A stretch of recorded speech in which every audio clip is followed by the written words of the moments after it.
So you love American whiskey?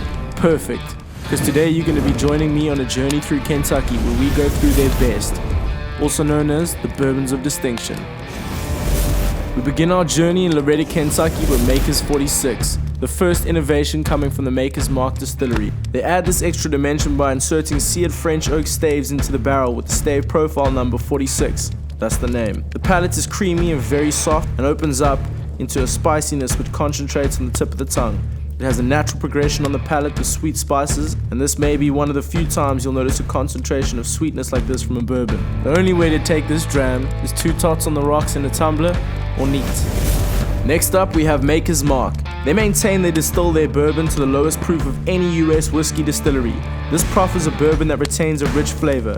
It was developed by Bill Samuel Sr., and he replaced the rye with red winter wheat in order to get a much sweeter and smoother bourbon.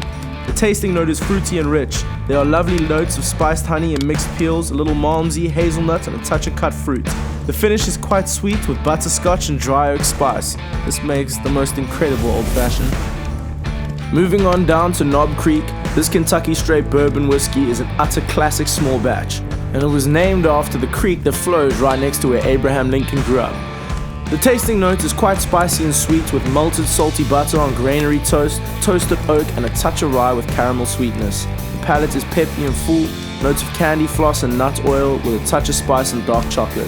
The finish is long with a touch of dryness, nut oils, and vanilla spice. Now some would have this in an old fashioned, but I would have it neat or 2 tots on the rocks. Thank you for joining me on this journey. Hopefully I'll be able to see you again soon, next time on Bourbons of Distinction.